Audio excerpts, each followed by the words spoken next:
When it comes to the publishing business, most writers believe that the only way to make money is to do what the big publishers do. Writers put their books in bookstores and pay a lot for advertising and hope that one of their books will take off and make them millions. Savvy writers know that the systems big publishers use worked well in the 20th century, but simply aren't enough in 2021. Readers have spread out, away from brick-and-mortar bookstores. Often, readers get their books online or at conferences, or through venues like StoryBundle, as well as through the traditional channels. Writers can make a spectacular living without going through traditional channels. Knowing how to make a living means having a business plan, learning how to handle cash flow, and negotiating the new ways to reach readers, like crowdfunding, and more.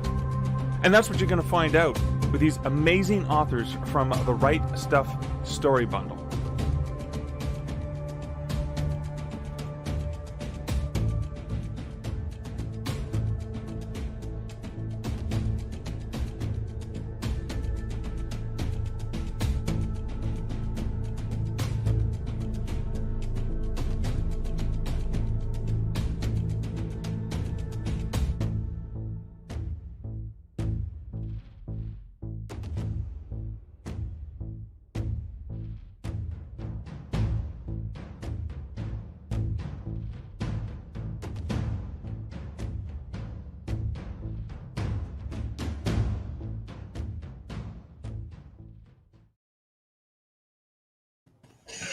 Well, hello and welcome to live chat. This is Mark Leslie Lefebvre, and I'm honored to have really awesome people that I haven't had the privilege of seeing in person in way too long.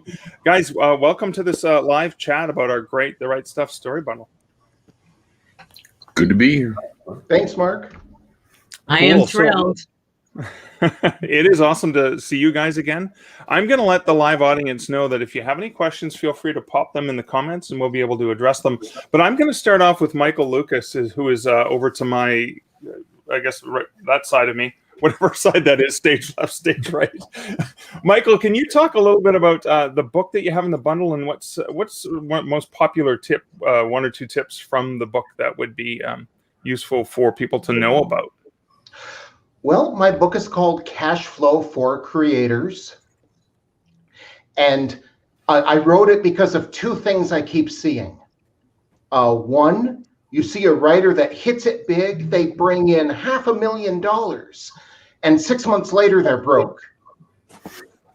Or they have money and they get in trouble with the tax agency because they didn't manage how they work their business.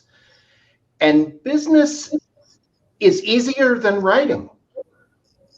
There are very simple rules, and really the biggest tip I would say is you have to think long term.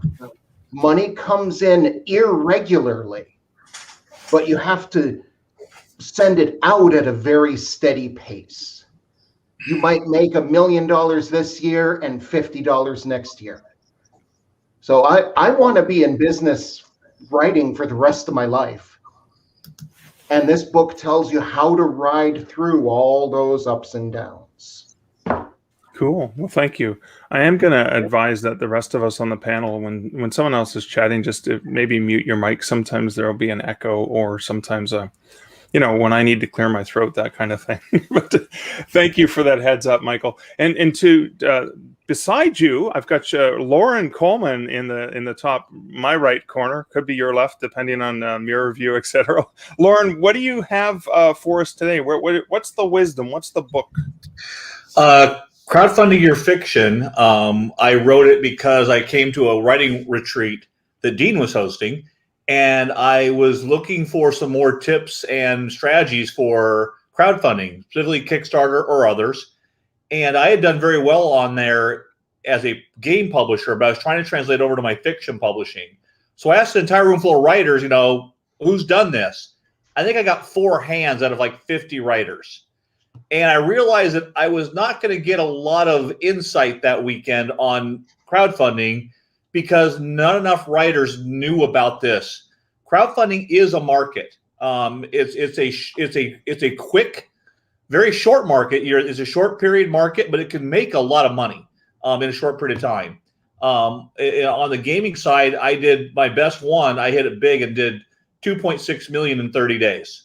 Now, most of my campaigns have been a lot smaller, 10,000 here, 20,000 there. So that's, hitting the big one, the viral campaign, of course, is the lotto ticket. But if you're not playing, you can't get paid. So I went to crowdfunding as a way to say how to approach it as a market, as a speed market, I guess you would call it, and how to literally the hands-on approach to demystify it, because it's a little weird. The interface isn't always the best. So I really said, click here, type this, click here, and took all of the guesswork and learning curve out. What took me a few 3, 4, 5 weeks to learn, you can learn now in like 4 or 5 hours. And then you can get to the important thing, which is getting your fiction out there to a whole bunch of readers that may not find you on Amazon, but will find you here and then follow you to Amazon. So that's what crowdfunding your fiction as it's a best practices for Kickstarter mostly. Why I wrote that.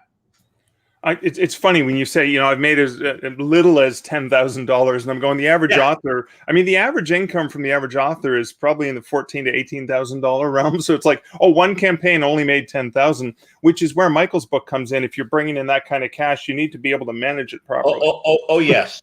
Already a $2.6 million Kickstarter came with a whole bunch of other issues. But they're fun issues. They are fun problems to have. So, but in the meantime, I'm fine if I never hit it that big again. I'm fine just running, 5 to 10, $10,000 campaigns every year. And remember, that's just one market. This is the first market I go to. There's still what I make on B&N and Amazon and Draft Digital. These are all different markets. There's no reason that all writers should not be in all markets. Thank you.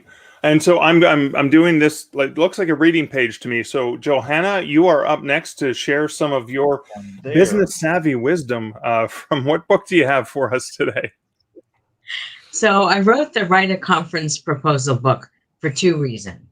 One is I'm on a bunch of program committees for conferences, and I kept seeing abstracts. Dean, you often teach in our workshops to not use any passive voice. Full of passive voice, full of phrases that were in the wrong order. I mean, it was just horrible. So I wrote the book for me, so I wrote it as blog post first, and then I added more in the book. And that I could point people to those blog posts and say, please read this. The other reason I wrote it is because nonfiction writers need to have very many avenues of revenue, revenue streams. Maybe that's a better way to put it. I published 18 nonfiction books. I could not make a living off of just my royalties. However, I can make a nice living off of the consulting and the coaching and the training, the workshops, all of the other revenue streams. Speaking is one of my revenue streams, and you cannot get into speak if you don't have a good conference proposal. So that was it. Cool. And that is also a place where you can network with other writers, which does come with, we have all networked together in various locations throughout the U.S., and that is always a benefit. Getting to work in a bundle like this came through meeting at a conference, right? Mm-hmm. Yeah. Excellent. And when you're speaking at a conference, people tend to want to talk to you when you get off stage, unless you're really screwed it up. So and as an extrovert, I love that part. So I suspect that there are other people on this call who, might not want that part, but I really love it. Fair enough. Okay, so in the middle, bottom middle, I've got Stefan. Stefan, what do you bring into the table from this? Well, before you can worry about your cash flow or about your crowdfunding or any of these things, you have to get the novel written, and that's what I wanted to talk about in the first place. Back in 2007, I had done fits and starts at writing. I managed to get a couple of short stories written. One of them took 6 months. Wait, a short story? What's up? A short story? Writing a short story because I didn't know what the hell I was doing. And I'd been sort of messing with it for long enough that I finally decided, okay, I need to figure out if I can do this or not. And the idea of trying to write a novel in 30 days was brought to me at that point. I thought, that sounds terrific. That sounds great. That also sounds like running a marathon. And if I'm going to try to run a marathon, I'm not going to just get up one morning and go do it. I'm going to figure out what steps I need to do to be able to get to that point. And that's what this book is about. This book is about taking somebody who maybe has done some writing, maybe wants to write, has the idea to write, maybe has written a couple of short stories, hopefully in less than 6 months, but however long it might take, and develop them through a system to go day by day, developing their skills, developing the habits, figuring out what they need so that they can actually go from somebody who is doing fits and starts and not really getting a whole lot done to somebody who could write a novel within 30 days or 15 days, the case may be. But that's the start of this.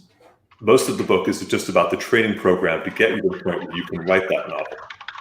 Then, once you've written the novel, I talk about what to do with it afterwards. Because after I wrote that novel, it was in 2007, came in at about 53,000 words in 22 days. I then made just about every mistake you can possibly make. And I talk about those mistakes quite honestly. And because I want to help you avoid the things I did wrong. I polished the hell out of that manuscript. I wish I could find the original draft at this point. I wish I still had the files, because I'd be curious to see what it actually looked like and not what that poor thing went through over the next several months as I took advice from too many people who didn't know what the hell they were talking about. You asked about tips. And one big tip that I can give from this novel, from this book, that is a lot of ways the basis of the whole thing, which is if you want to learn how to write novels, if you want to learn business, if you want to learn anything, look to the people who are already doing it.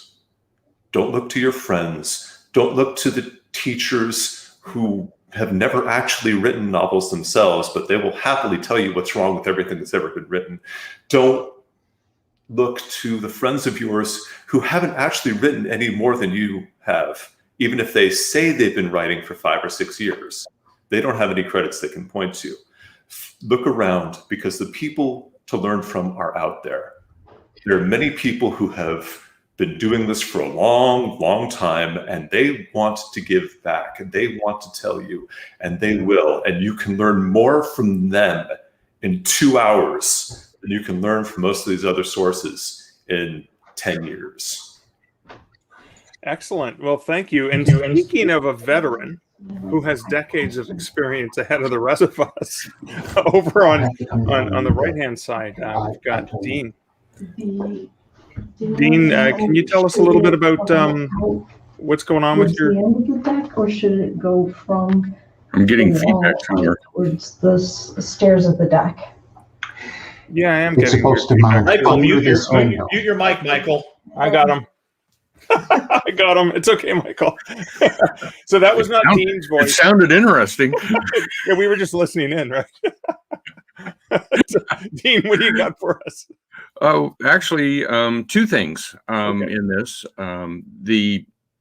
For some reason, I thought it was going to be a good idea at some point to, just write a book in a half a month, because I've done books where, I've written a book 5 days while traveling, in 10 days and that sort of stuff.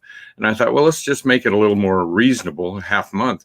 And what I did in this book is basically, by accident, picked maybe the worst time, the busiest time of my last spring, where I had way too much stuff going on in other things. And if I didn't have this dumb challenge to write this book in a half a month, I probably wouldn't have written more than, maybe a couple, 10,000 words, maybe, because I just didn't have the time. I mean, my life just completely. So this is an example of writing a novel. It's a 40,000 word or so, 41,000 word novel. When you just literally don't have the time. Because what I hear from mostly beginning writers is, I don't have the time, or my life is this, or I'm too busy to do this. If you read this book, I literally detail out what I do every 15 to 30 minutes all day long for an entire half a month, chapter by chapter by chapter, so that you can see exactly what it's like to be extraordinarily busy and still finish a novel in a half a month. And so it's basically a myth busting, it breaks myths. And the other thing I have is a what's called a pop-up we do on, in our teachable area of lots of different workshops. And this is dealing with toxic people in your life. This is the person that usually has good intentions, but they will just get in your way. Oh, you really can't do that. Oh, you should really do it this way. Oh, or you shouldn't be a writer. You don't need to be a writer. You'll never make any money as a writer. All of that. We all have dealt with those toxic people. All of us on this page have dealt with toxic people. And the hard part about dealing with toxic people is they often have the best of intentions. They're trying to help you. They don't know what they're doing. They're trying to protect you. And trying to keep you from being disappointed and all of that. But they are all definitely toxic. And you just have to, I think it's 12 videos or something in there of me talking about different methods of how to deal with these people. Sometimes you just have to walk away. Sometimes there are other ways you can do it. If you have another writer who's trying to keep you at their level, even though they're not making any progress and you are, that's the kind of stuff that's in that video. So cool. Thank you. Comes from a lot of years of watching that. Yeah. I love the fact that there's also in this bundle, a course, so you can just kind of put it on, listen to it, watch the video, check that out, and do it at your own pace too, which is kind of neat. That's what all the teachable things we do. We do it on a platform called Teachable, and I think we're up at 200 or 300 different classes about writing, about publishing, about making money, about all that sort of stuff, and it's all at your own pace. Awesome. It's seems to be. In fact, I have a thing with Lauren that Lauren and I are doing on Kickstarter. That's back on the topic of his. It's free, and it has Lauren lots of comments on the first part of his crowdfunding. It's on there, and then as soon as the book completely comes out from the crowdfunding, we're going to promote that book on there. But there's about 800 people in just learning how to do Kickstarter. Wow. That were not seeming to be interested when Lauren and I had that conference, and where all those people were like, "What do you mean? There's 50 people here, and only 4 of you have done Kickstarters?" We were both really stunned at that. Get Lauren's book. Trust me, I've read it, and it is just a mind-numbingly good. The one that stunned me was the person who said, "Oh yeah, I ran a Kickstarter a few years ago. I only made 5,000." Yeah, and I'm like, "Say that again! I dare you! Say that out loud again!" Yeah. I only made 5,000 in 4 weeks' time. Oh, I feel so bad for you. Yeah, they only made 5,000, and didn't. And that, since that wasn't enough, they didn't hit a home run. They decided not to do another one. Yeah. And both Lauren and I just banging our heads on the table. It's just so stupid. If you can make 5,000 on your very first Kickstarter for a book, you need to be doing more regularly. And so. That is awesome. I'm going to quickly run through before we do questions from the live audience. And I also have some questions for you showing some of the other books that are part of this bundle. Basically, I have a book in there called An Author's Guide to Working with Libraries and Bookstores. And what it is, it kind of talks through ebooks, it talks through print books, it talks through audiobooks, and the options available just to help you navigate and understand libraries and bookstores are businesses that need to make money, and you need to figure out ways to approach them. It's another book. Tanya D. Price has a book on a writer's introduction to social media marketing, which is also available in the bundle. I'm trying to find the other covers here. We have Joanna Penn's Your Author Business Plan, again, treating writing like a business, and hand in hand with several of the other books in this bundle, just helping you understand the business of authorpreneurship. And Christine Catherine Rush, who did curate all the titles for this bundle. So Chris is the mastermind behind this, behind the scenes, and her book on tips about the film, TV industry for novelists. If it's anything like the lectures I've seen her do, this is going to be a book you're going to refer to regularly. I think I've covered, I got all the books, didn't I? Yeah, there's 6 of us and the other 4. Okay, so I can do math. There's no writer's guide for math here, but Michael's book probably comes really close to reminding you about that math, right? Speaking of, I'm just going to check. I noticed that there's comments there if there are questions. So quick comment is Alexis says, hey, good morning, y'all. She's probably in the same time zone, similar to Dean. And Frank says, highly recommended Dean's courses on Teachable. Best investment I made as a beginning stage writer. And well, Nadine's saying hi to everyone from the fine city of Montreal. Did any questions come up with you guys when you were listening to your fellow writers talk that you wanted to say, hey, what about this? Or is there a comment you wanted to add? I think the thing that surprises me about this bundle, and Chris putting these specific 10 books, 10 things together, is how advanced it is. This is for people who really want to look down the road and say, wow, okay, if I can get to that, if I can get to what we're all talking about in different ways. This is focused on making money for writers, this entire bundle. And for $15 to get all 10, I mean, that is just, it's just a way of, I was really surprised by that. When I looked at it, I went, oh my God, I want this. And since we get it for free, I've gone in and read a lot of the books already. And wow, I mean, this bundle is surprisingly good. Surprising. Yeah, I mean, I look at my book sells for, I think it's $5.99 US.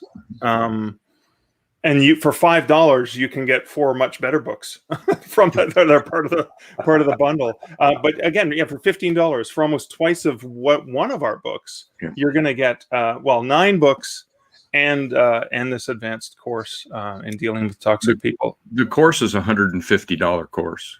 Whoa! Wow. Okay, there you go. Wow. I do see another question I'm going to pop up here as I'm trying to navigate the comments. This comes from SJ, says, I've largely managed to avoid toxic people, or at least that kind of toxic people, but many well-meaning people just fail to follow through and promise help or feedback. Is there any advice you have on politely nudging? No. Don't bother. Really? Don't bother nudging? No. Basically, that's the kind of thing that is a subconscious way of them trying to stop you. If they've promised they'll do something and then they don't, that's toxic. That's the kind of thing that you want to, okay, let's put them off to the side and don't say, oh, you never got me that. Don't be belligerent about it. Just forget it and move on. You got to keep the thing with being a fiction writer, as all of us on this screen have, is that we've gotten very, very good at just going forward. We always go forward. We don't look back. And the people who don't do something or anything, if you turn around and always focus on somebody not doing something, it just draws you backwards. And you don't want to be going backwards. You always want to be writing the next page, doing the next business thing, starting the next Kickstarter. You always want to be moving forward. So no, those kind of people, they're toxic.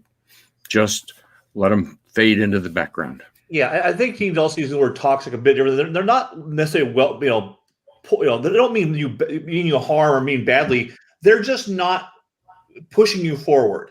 I think another way of saying that would just be, don't let anyone stop you from moving forward. I got to wait because I got to wait for comments from whatever person. No, if those comments come in, great. Incorporate them or not and move on, but never stop moving forward because someone else asked you to wait for any reason. So Exactly. it's just more about keeping your mindset always going forward. Along those lines, actually, something I touch on in my book dovetails into that. One of the places that you will find toxic people who are not in any way trying to be toxic is in critique groups. Oh yeah. One of the things I talk about is one of the mistakes I'd made at the time is I let critique groups look at my finished manuscript for that first novel. Part of the reason I don't actually have the original anymore, but I'm going to leave that part of it aside for the moment. Just talk about the fact that, because what you will find in critique groups are people who may actually well want to write, but they don't know what they're doing. And a lot of times they're not really progressing as writers. They're not necessarily interested in progressing as writers because they're comfortable with what they're doing. They're comfortable getting a little writing done, not a whole story necessarily, mind you, but this introduction or this scene, and having a critique group talk about it, and then polishing that scene, and then going back and forth, and they will drag you into this and hold you there forever if they can, because it makes everybody more comfortable if they're all doing the same thing. Avoid at all costs. Yes. The world belongs to people who finish things. Yep. And the world is also full of people that don't finish things. And it's kind of acceptable to offer, oh yeah, I'll read your book, I'll edit it, I'll help you do this or do that, or I know a guy. And then they kind of fade away, and you accept that your friend is this way and you like hanging out with them, but I can't wait for them to become a person who finishes. You'll be waiting forever. You will. And there are people I love dearly who want to read my books before they're published, and I send them just because they're my friends, and I'll never hear anything, and that's okay. Mm-hmm. Yeah, whatever. I wrote that down, Michael. I like that. Thank you. That was good. That's going in my quote book. Thanks. That's written on my whiteboard in big letters. It's a good one. Even my nonfiction books, there are people who say, I'm so excited about this. I really want to help you with your tech review. And I never hear back from them. So that's fine. I acknowledge them anyway, because it doesn't cost me anything more than bits on the page. And that way I don't have to worry about, do I remember? I don't have to worry about any of that. But there's a huge difference, and Dean taught me this, between a first reader and a critique anything and a copy editor. So yeah. I am not in the position yet to have a consistent first reader who reads all of my stuff. At some point I will get there, but I have first readers for certain kinds of things, and then I have a copy editor for the rest. So totally different. Cool. And so the book wasn't even read by a first reader. Wait, you have to finish the story first, Stefan. You learned that one. I'm going to pop up this question from Frank, who says, as an early stage writer, should I invest the money for an editor or simply rely on a first reader before indie publishing? What are your thoughts on that, guys? What kind of editor? Yeah, that's a loaded question. That's a great question, responding to a question, because a lot of writers don't think about that. Talk about that a little bit, please. If you want a developmental editor, no. If you want a copy editor, yes. You need someone to fix your typos. You can't see them. If you have a first reader that says, it's a great murder mystery, but you never solve the murder, that's what your first reader is for. A copy editor, yes. A developmental editor, no. An acquisitions editor, you don't pay them. Almost anyone you could hire as a developmental editor is not someone you ever would want to hire as a developmental editor. Stay far, far away. So explain that, Lauren. Is that because usually the cost of a good I know a developmental editor. There are no good I've got to save up. There are no good developmental editors because they're trying to write. anyone trying to make you a better writer, I've worked with like 2 editors in my life that I think made me a better writer. 2 out of maybe 30. It's a very rare, extremely rare skill set, and usually is best, in my opinion, brought in after the book is written and purchased, and is just offering a few comments before publication. That kind of thing. Maybe that's where that person would belong. Maybe. Anyone who's touting their ability to make writers better, I question that statement from the start. Your job is to tell the story, not to tell it with someone else. Your job is to tell the story in your way, your story in your way. Let me give you a rule of thumb. Don't buy it. I don't buy it at all. A copy editor, I love them. I love my copy editors. People who make my prose cleaner, or hey, did you mean to put this word in here? I'm like, oh no, I didn't. Line that out. Those people are awesome. That you should do. Yeah. But don't let anyone tell you, again, first readers, hey, you forgot to solve the mystery, or hey, you shot the guy twice, with the gun. Did you mean to do that? You killed him twice. Okay, that's legit. But did you do enough characterization in chapter 2? No. Rule of thumb is that on a developmental editor, the only one you want is someone who's got 20 or 30 novels and is a New York Times bestseller. There you go. Then you might want to listen to him. Someone like a Dave Farland who does this once in a while and charges a lot. Most New York Times bestsellers wouldn't get near this.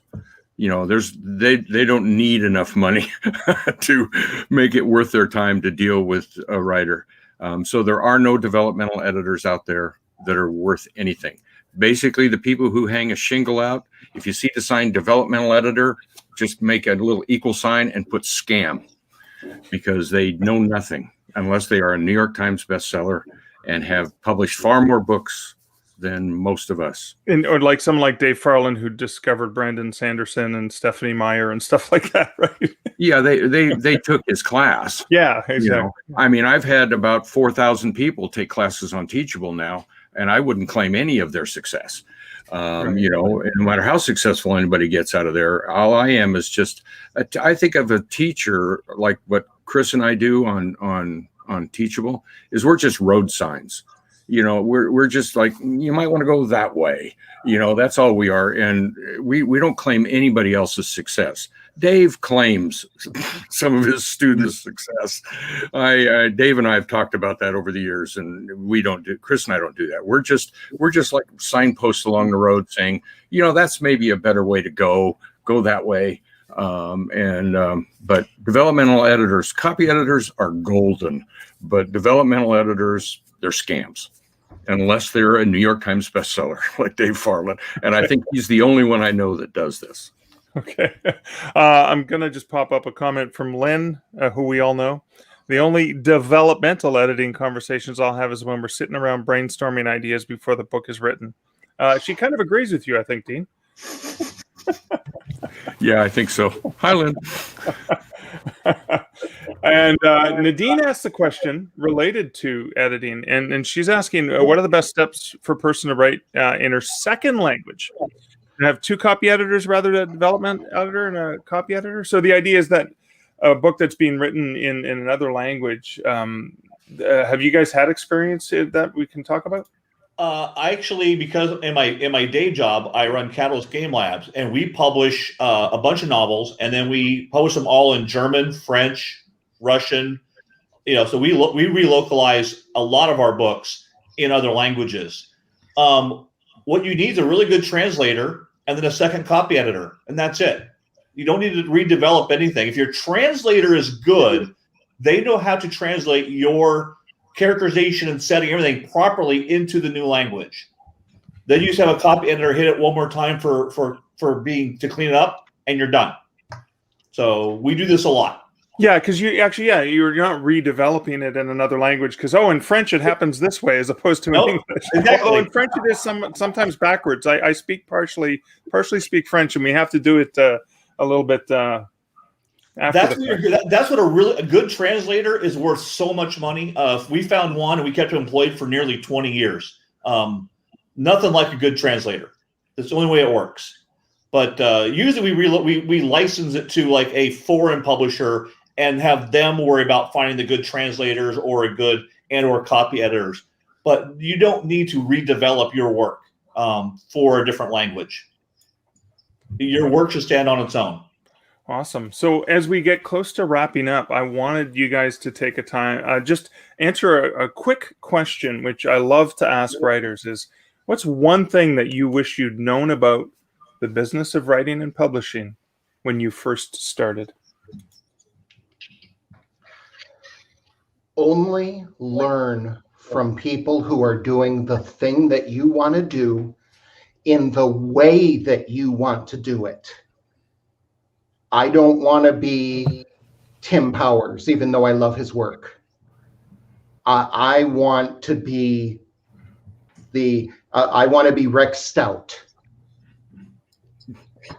Yeah, me too. I'm writing down Michael's comments. They're like golden here. I like it. Nice Lauren saying, should have listened to Michael a lot more earlier. I like that. I wish I'd have found Heinlein's rules about 10 years earlier than when I did. You know, those 5 simple business rules are everything. They're impossible to follow for any length of time. But if you attempt to follow them, you'll be going in the right direction. They're short. Let's go ahead and give them, Dean. Oh, first one, you must write. We're talking about that. Number 2, you must finish what you write. We've talked about that. You must not rewrite. That's number 3. Number 4 is you must put it on the market. And number 5, you must keep it on the market. It's very simple. It applies. I think we hit almost all 5 of those in this conversation. Yeah, we literally talked about all 5 of them in one way or another. And I ran into them after basically 8 years of doing exactly what you know, Stefan was talking about, doing it the wrong way, rewriting everything, just screwing everything up. And it wasn't until I found those that I started actually selling regularly and then became a full-time professional a few years later. You follow Heinlein's rules, it's just, you'll go in the right direction. You'll still make mistakes, but at least you'll be going in the right direction. Speaking of making mistakes, one thing I wish I'd known early on is to not be afraid of failure. Failure is part of life. We're all going to fail sometimes. It just means that you're actually taking chances, and that's how you're going to grow and how you're going to improve. So don't be afraid of failure. It's going to happen. Learn from it and move on. I think the biggest thing I wish I would have really realized then was that, and I was lucky enough to find a bunch of great mentors and people that I could learn from. I just wish I had learned a bit more that to treat all advice and education as guidance, not rules. That took me a good 10 years to figure out. Just trust. Go ahead and learn it and internalize it, but don't think you've got to write strictly to those hardcore rules. There are no hardcore rules. So that'd be the big one for me. And if I may add one more thing, for me, it's all about continuing. Yeah, I'm going to add it anyway. Yeah. Just continue to write. The more I write my fiction, the more my nonfiction voice sounds like my fiction voice, the easier my fiction is, the more my fiction, everything sounds like me, which is really good because I expect my readers are smart enough to figure out am I writing fiction or nonfiction, because I only write under my own name, because I'm not writing anything that anybody would ever be never mind. But the more I write, the better a writer I am. So just keep writing. That's the first rule. Awesome. So thank you so much. I'm just going to quickly share some of my favorite advice that I picked up from Hugh Prather in the book Notes to Myself. And that is, if the desire to write is not accompanied by actual writing, then the desire is not to write. So I realize I can only actually be a writer if I actually sit down to write. A few things I'm just going to quickly pop up from the audience is Christy says, I bought the bundle a few days ago. What a bargain. Thank you all for putting it together. Our pleasure, Christy. Thanks for checking it out. Richard says, cheers. Thanks for the conversation. And I'll go back into the comments after this broadcast ends and see if I can answer them. I'm sure my fellow panelists will lend their advice either on YouTube or Facebook or wherever it is. And guys, thank you guys so much for spending the time with me to talk about this story bundle and writing in general. Any last closing thoughts, or are we just going to close her off and say goodbye and good afternoon and good morning wherever you are in the world? Go write. Yeah. All right. I'm going to. Yeah. Go Awesome. right. Thank you guys so much.